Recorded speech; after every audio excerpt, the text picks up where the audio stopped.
In Chapter 2, we depart from Port Mouton on Nova Scotia's south shore and motor sail 40 miles to Shelburne. We arrive in time to enjoy their Founders' Day's celebrations. The next leg of our journey sees us depart from Shelburne, Nova Scotia, and sail out to Brazil Rock, then turn and cross the Gulf of Maine, 300 nautical miles to Boston, Massachusetts. At 6 a.m., with radar set to 3/4 mile range, we departed Port Mouton, signaling with our air horn every 2 minutes, warning other vessels of our movement. We had about 40 miles to cover to get to Shelburne. The Shelburne Harbor Yacht Club was recommended as the best place to stop, so we went immediately to their fuel dock, taking the opportunity to replenish our supply of diesel fuel and fresh water before the long crossing to Massachusetts. Shelburne, known to the native Micmac as Logumkigana, is considered to be one of the best natural harbors in the world. It lies at the head of a 10-mile deep inlet that also contains numerous aquaculture sites. In the spring of 1783, more than 5,000 settlers arrived here from New England, loyalists opposed to the Revolution. By 1784, the population had grown to 17,000, making it the fourth largest city in North America. Today, the population hovers at about 2,000 people. Just along Dock Street from the yacht club, there's a still functioning cooperage and dory shop that is open to visitors. The town produced some famous sailing vessels in its heyday, including the yacht Zwap that carried renowned yachtsman W.A. Robertson 32,000 miles around the world. Once we had Fantasia safely moored in front of the club, we went ashore to enjoy the town's annual Founders' Days, celebrating town history in music, art, and crazy events like lobster crate racing, where contestants dash across floating lobster crates against a timer.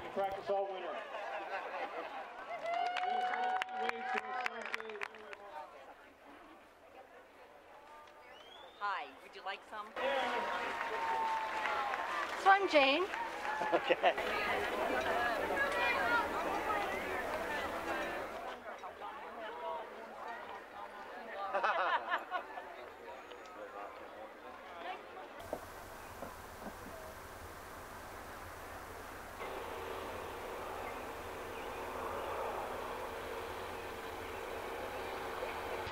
That evening, the harbor parade featured sail and motor vessels bedecked in lights taking a turn around the inner harbor.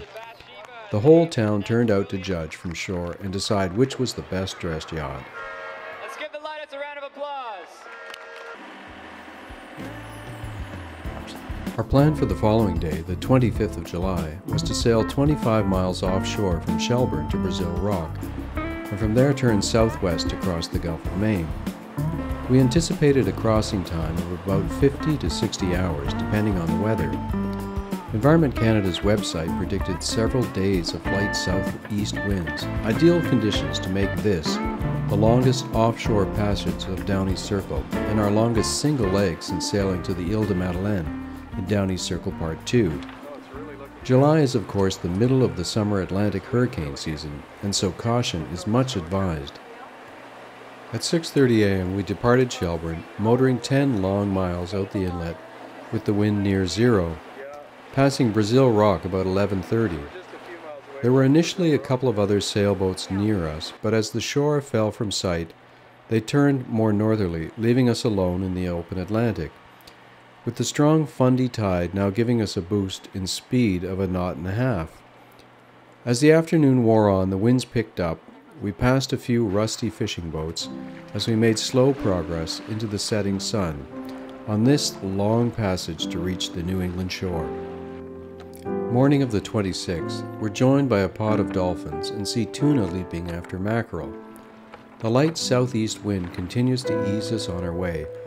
The motion of the boat is gentle and the sail is very enjoyable, with Fantasia gently riding over the Gulf's waves of only 2 or 3 feet.